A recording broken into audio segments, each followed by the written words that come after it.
I got an interesting phone call the other day. It was recorded on my voicemail, and we looked into the various issues involved. It's okay if I play it for you, and I want to play it for you because I think it was interesting, and in its own way, ironically enough, I also think it was educational. So let's have a listen to that audio clip. Sorry I missed you. I was calling to let you know that you've been pre-approved for a government program to reduce your federal student loan payments by up to 75% and possibly qualify for total forgiveness. This pre-qualification expires on Friday. If you have at least $10,000 in federal student loans, are no longer in school, and you want to escape your student loan burden, then take advantage of this program before it's no longer available to you. Call immediately to speak to one of our student loan advisors now before your eligibility is revoked. Honey, trust me on this. Call and claim your lower monthly payment or even total forgiveness before it's too late. I'll be waiting to hear from you. Bye-bye. Honey, call me. You're not going to want to miss out on this. Earlier, she identifies herself as Jen. Jen, honey, okay. Let's get through all the salesmanship and all of that. Honey, you won't want to trust me. You won't. Well, first of all, why would I trust somebody I don't know who leaves a random message on my voicemail? Well, that is America today. I suppose it only takes 1 in 1,000 to fall for it, and it works. But let's talk about the underlying issue behind Jen's phone call to me, Richard RJ Eskow, or as she thinks of me, honey. Let's talk about this call. First of all, student debt in the United States of America has now exceeded $1.3 trillion. New data shows that of every dollar that Americans owe, 11 cents is owed for student debt. So student debt has become a huge number. It has ballooned in this country for something that should be a human right.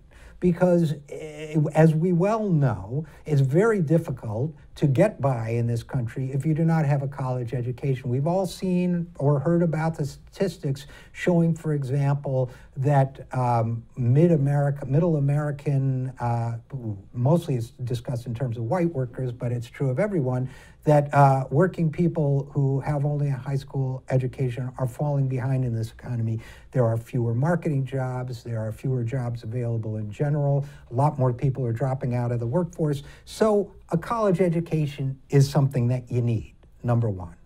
Number two, we've created a system where you have to borrow in order to go to college. Now, that doesn't hurt the Donald Trumps of this country, that doesn't hurt the billionaire class, but it hurts a lot of people, including people who are in the top 10% of income. College is extremely expensive in this country. That is why Bernie Sanders, when he ran for president, proposed that there be free public or tuition-free public college education available to everyone in the United States. And I should disclose that I was the head writer for the Bernie Sanders presidential campaign. So I do have a little bit, I wouldn't call it a conflict, but I do have an ideological sympathy, let's just say, with Bernie Sanders and his platform. There's no question that higher education in this country should be available to everyone. That doesn't necessarily mean Harvard, but you should be able to go to a state college or university tuition-free in this country. Since we don't have that, the statistics on student debt in this country are staggering.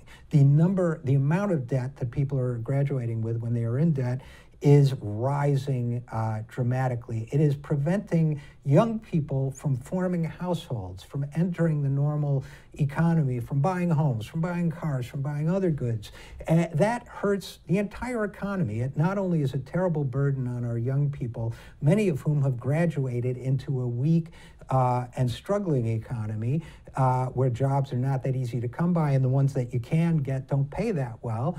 But they're also graduating into an economy where they're not contributing inhibiting the growth that they could be if they weren't burdened down by student debt. So it's not just the young people who are losing out, it's everyone. In fact, anywhere between 41 and 43 million Americans in this country are struggling with student debt.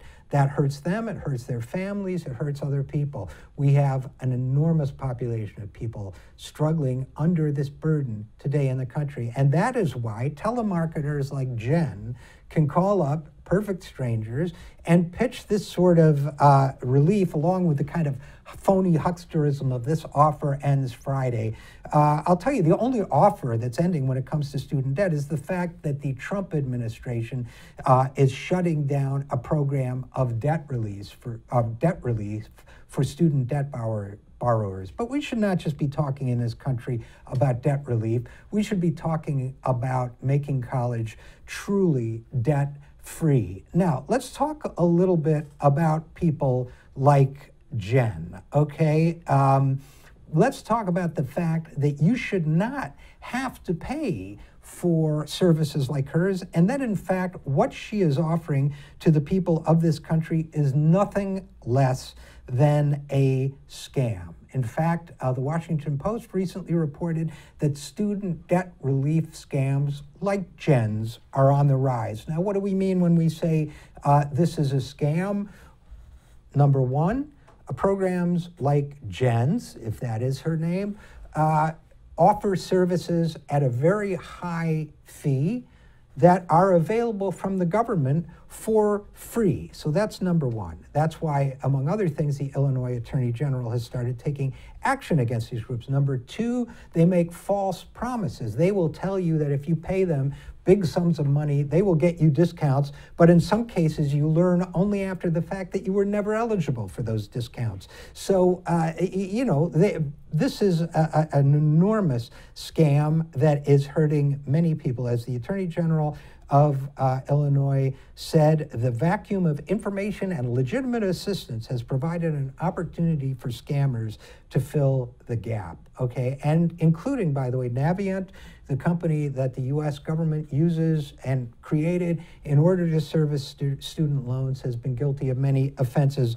itself. But as someone else said, a student loan ombudsman for the Consumer Financial Protection Bureau, when borrowers can't get clear and accurate information from their servicer about how to avoid default, it can create the conditions for fraud. I'm afraid that's what we're seeing today. I'm afraid that's another reason why telemarketers like Jen are in business in the United States. So what should we do about it? Okay, let's look at a couple different things we should be doing about student debt in this country. Number one, it should be illegal to offer these services without informing buyers that the same service and information is available for free from the U.S. government. Number two, the United States government, since it has created these debt relief programs, should publicize them and should create and should make websites and other sources of information widely available, and should allow people to know that they exist. And that's where the advertising piece of it comes in. We've got to shut down people like Jen forever. And number two, we got to get rid of the Republicans in office. People are panicking because more than 400,000 student loan borrowers have been told they qualify for debt relief. Now we learn that they may lose that program because Secretary of Education Betsy DeVos, has one of Trump's billionaire donors, has decided she wants to shut it down. What I'm speaking of is something called the Public Service Loan Forgiveness Program. This is a program that promises to cancel any remaining student debt for people who work for the government or for a nonprofit organization. If they've been making their payments on time for 10 years, the remainder of their loan gets forgiven. That is the program that they were promised. Now, many teachers qualify for this program, many government employees, public defenders who've paid for law school, Peace Corps workers, law enforcement officers. Now, they did their part of the bargain. They went into public service, in part because they thought, well, I can take the pay cut because it'll be partially offset by student loan forgiveness. This program has been around for 10 years, meaning finally, after 10 years of making their payments in good faith, they start to qualify for having their debt wiped away. And then guess what? The Washington Post reported that the Department of Education is planning to end the public service loan forgiveness program. This is not something they announced. This is something that the Washington Post had to back into by looking at budget documents that it obtained. Now, we are waiting on a public version of those documents, which would have to be approved by Congress. But let me ask you something. How willing are you to believe that Betsy DeVos, far-right Secretary of Education, Donald Trump, American oligarch, and the corporate hacks of the Congressional Republican Party are willing to shaft public service employees around the country and nonprofits and government service by letting them make their payments for 10 years and then telling them, hey, guess what? You don't qualify for this program. I don't know what you think, but I'm very willing to believe that they will shaft those people. Now, the Department of Education has not so far been willing to publicly comment on this program or this willingness to shaft Americans who believed in this program. Again, as I say, I think this is very much something they are planning to do. Now, let's step back for a second. Student debt is a crisis in this country. These are people who held up their end of the bargain by engaging in public service for 10 years and making their student debt payments. They're about to get shafted. Here's something you may or may not know about Betsy DeVos, Secretary of Education. Betsy DeVos's family owns a company that does for-profit student lending.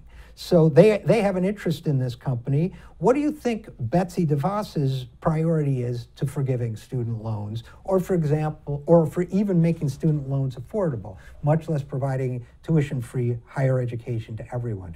Let's look at this problem in a slightly different light as well. Household debt overall is now, for the first time since 2008, back to pre-financial crisis levels. It's as high today as it was before the economy collapsed in 2008. Now, some economists like to say, well, household debt is a sign of consumer confidence. People feel good about the future, so they're borrowing. I'm pretty sure that's not why they're borrowing now. I go with that school of economics that says people are borrowing because it's too expensive to get by in this country. You can't send your kids to college. You can't make your home payments. You can't put food on the table. You can't do all the things you're expected to do in this country because it's just too hard to get by. We need to reinvigorate all of the ways in which government can help people live their lives. We need to end this fanatical trend towards privatizing everything, whether it's toll roads or charter schools or anything else.